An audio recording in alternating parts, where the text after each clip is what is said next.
G'day and welcome to the Making With Myles podcast, where we have a chinwag about all things related to building and construction, and as well as that we also dabble in a little bit of personal development every now and then.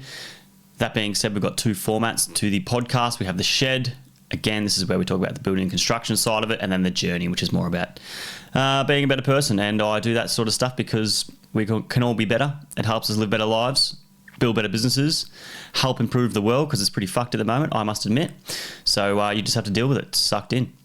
On this episode, we will be talking about insulation in the home, okay? We're not just talking about new homes themselves. We're actually going to be talking about existing properties, okay? So something very common that I come across quite often is, as I sort of go through and inspect properties for people to purchase, is the insulation in the homes are pretty well rat shit and useless, and a lot of people are paying a lot of money to cool their houses down, heat their houses up, and these are a couple of things which is I think would be a great investment. I would definitely do it myself in sort of older properties to just help improve that sort of comfortable living, because we all know our missus want the house set to 25 degrees at all times, and it costs a lot of money when their insulation is absolute rat shit. So first things first, we're going to talk about insulation in properties themselves. So basically in a new home construction, what you would find is you have insulation in the roof void itself, in the walls, and you may have it underneath the subfloor, okay?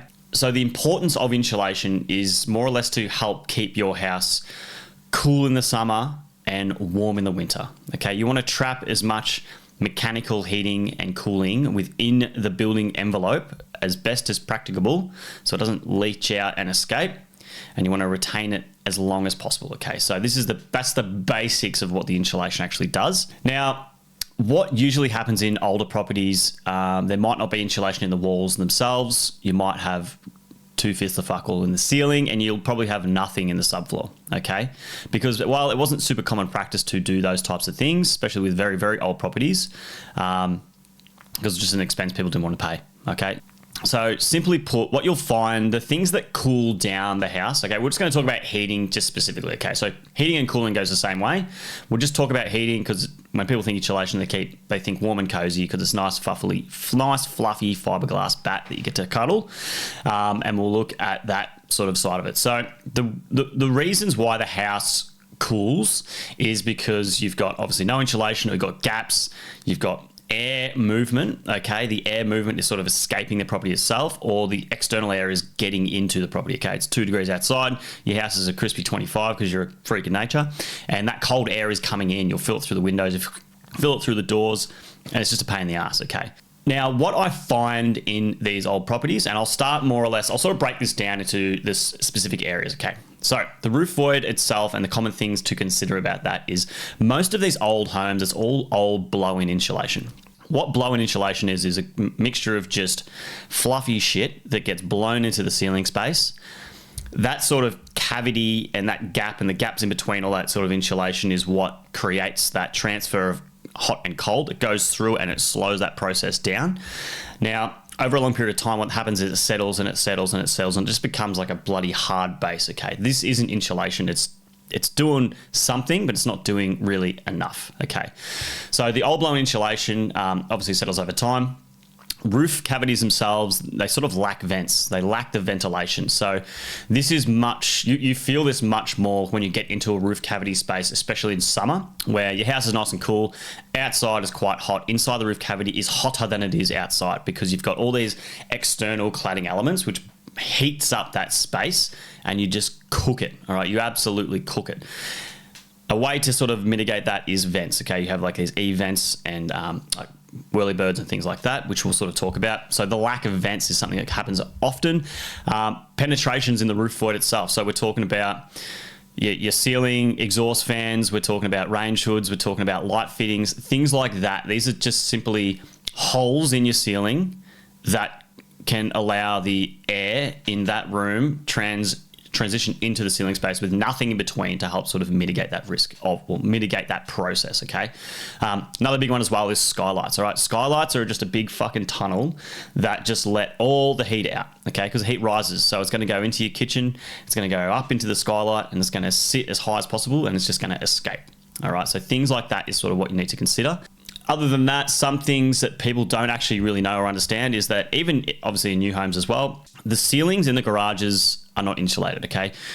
When they insulate properties and they do the sort of like thermal rating of the property itself, what you find is the insulation goes to the walls of the garage. So your garage is separate to your housing, okay? That's not part of the dwelling. It's the garage itself. So the walls that are obviously attached to the property itself will be insulated, but the ceiling won't be, okay? So your house over here is this nice, cozy little bucket of joy, and then your garage over here is completely separate, all right? Those situations, what you consider is then your garage is freezing cold, there's no insulation, it's just brickwork everywhere and some plasterboard, goes through the plasterboard into the cavity space, and that's where the transfer can occur as well, okay? So some of the roof void fixes that I would highly recommend, and I would definitely invest in it, are things like removing the old blow-in insulation, okay? So what the blokes do is they literally come in with a big old vacuum, suck it all out of the ceiling space, clean it all back, expose all the joists, all the ceiling joists, expose the rafters, expose the trusses, whatever bloody system you've got in place. And then from there, get them to install R6 bats. An R6 bat, and the reason why you get an R6 rating is insulation is rated with R values, okay? So the higher the rating, the better the insulation, the better it insulates, I should say. So in a wall cavity, you can sort of only max out at R2.5 because R2.5 in its actual insulated state can only fill a cavity of 90 mil. R6s are like 240. They're really deep. And the reason why I use it in the ceiling space is because obviously you've got unlimited space to work with. So the more insulation you have, the better it's fitted, the tighter it is, it goes to covers as many areas as practicable. That's going to really help improve that sort of thermal qualities of the property itself. So ceiling spaces, get rid of the blow insulation, install R6 bats, don't do it yourself. Trust me, time and time again, you will never ever save money doing insulation yourself. One, the job is fucking shit. It is the worst job you could possibly do. It's horrible. No one wants to do it. Two, the suppliers themselves, going to Bunnings and trying to buy your insulation yourself is an absolute fortune. For you to buy the insulation itself will cost you the same to pay someone to supply and install it. So just don't even question it. Do the maths. I'm going to be right. Just crack on. Other than that, lacking of vents. All right. So we spoke about that air movement in the ceiling space itself and trying to get, and then this is a much easier solution to talk about when it's hot, is trying to get that hot air out of the ceiling space. All right. It does go both ways. All right. So heating and cooling, it does work both ways. But what you'll find is there's eave vents you can get. So when your house comes down, the overhang past the brickwork is called the eave. You can add vents in there, and then you can add whirlybirds on the roof, and that creates like a cross-flow ventilation, which can allow that air movement through that space, which cools it down, all right? So in summer, for example, that roof void is going to be absolutely cooking, 50, 60 degrees Celsius. Trust me, get in there for 5 minutes, you're going to hate it. What that's going to do is it's just going to help that transfer of air that's coming from your nice cool house into that hot ceiling space. It's just going to, that air up here is going to be much cooler over a period of time when you have those vents in place. And it's just going to really, really impact that process significantly. Like, so what I mean by that is back in the old days when they had no insulation, all they had were vents. Okay. So they had low vents and high vents, and that's how they transferred that air in and around the house to help insulate as best as practicable, you know, back in the 20s and stuff like that. The next thing to consider as a fix is your sort of exhaust fans and vents, okay? So a lot of the time you put your insulation in place, you've got this big IXL, 10,000 that has, your heated lamps and your fans and that sort of stuff, and it just goes into the ceiling space, all right? I find in these situations, obviously, what you're trying to do is you're trying to mitigate that air movement between those two spaces. So if you can duct that directly to the atmosphere, so out of the roof cavity, that's really going to help make an impact. Will it make a massive impact and change your life? Probably not, but it will produce some sort of thermal quality, which will help improve that sort of thermal performance of that house itself. Another important one to consider is the skylights, all right? As I said before, skylights are this just big hole in the roof that goes down into your ceiling space, into your house itself. You want your skylights in place. You think they're beautiful. Everyone's happy with that, which is all cool. So in those situations, what you want to do is the tunnels that go up and out, you want to insulate those themselves. You might have an actual frame system that's all plastered. Insulate as much as possible, okay? Stop that transfer of heat getting in and out. Something else to consider about the sort of next area of the home where you can get a lot of improvement is the building perimeter. Okay, so the common issues we find with that are, you wouldn't believe it, gaps. All right, there's gaps. There's gaps everywhere. There's always going to be gaps because either builders are too lazy to actually fill them, there's poor maintenance, or it just happens over a period of time, which is completely fair and reasonable. So we're talking about gaps around windows, we're talking about gaps around door frames, and we're talking about just gaps in general to the cladding. Maybe you've got a weatherboard house and you've got some joins or they're peeling off the wall and stuff like that. That's going to make a significant difference in regards to the thermal qualities of the home. So these sort of gaps is what the issues can be. Another one as well is if we're sort of talking about gaps and the fixes to gaps, so we'll step into that.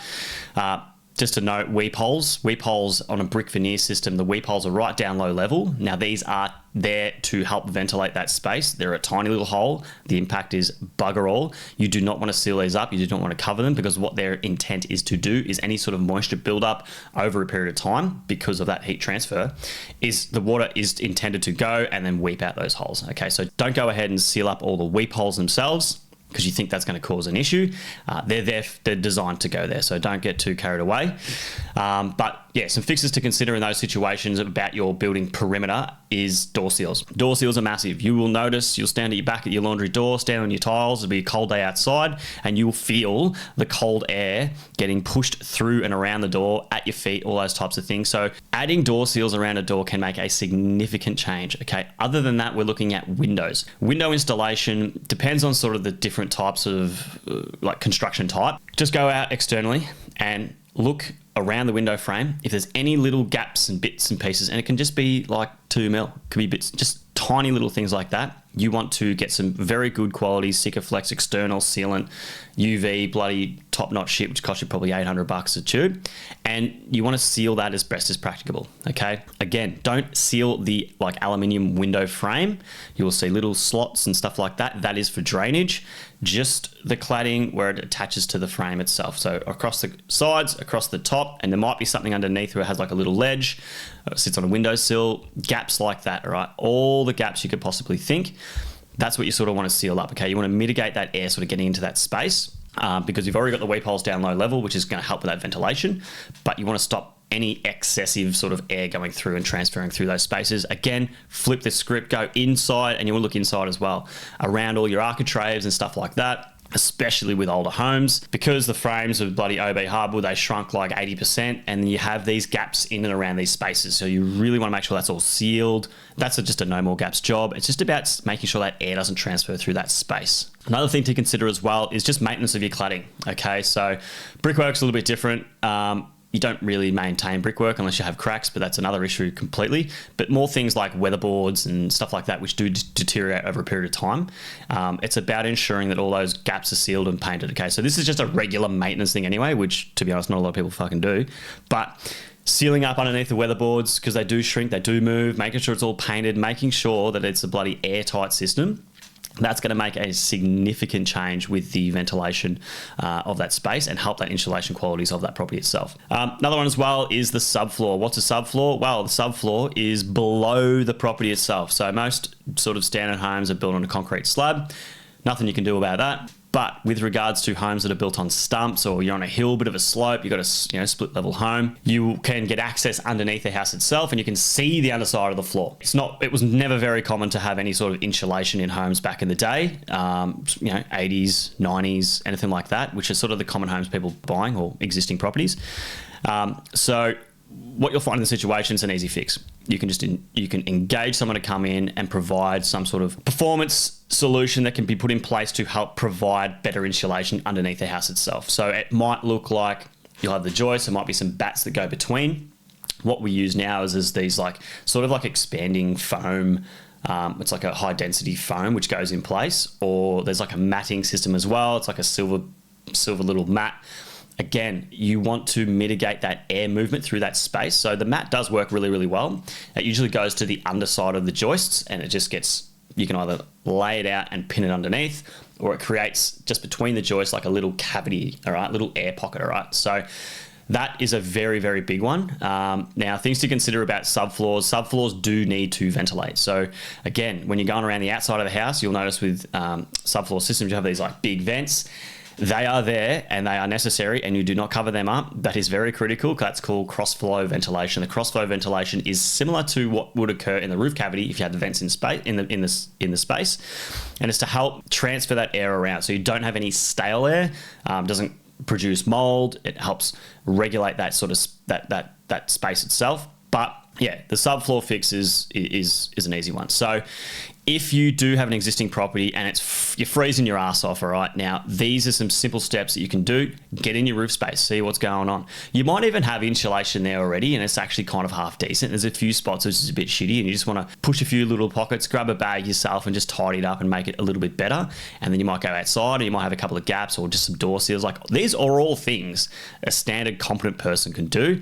The jobs suck, yes, but you know what? If you want to save some dollar dues, you do it yourself, and that's completely fair and reasonable. So yeah, if you've got an existing property and you want to sort of help ensure the home is insulated as best as practicable, these are some good steps to follow, and it will make a massive difference. It will save you money with your power bills. It will give you comfort. Your house will warm up quicker. It will cool down quicker, and the whole process is going to absolutely kick ass. So if you're in this situation, follow those steps. If this gave you any value at all, please give us a share, give us a follow, all those good things. Follow us on Instagram, all that sort of stuff. We've got a few more cool things coming up, especially with this podcast. We're going to get some guests happening soon. Learn a few more things in detail about the industry itself and some cool other interesting topics once I get my studio up and running. Other than that, take it sleazy, and I will see you in the next one.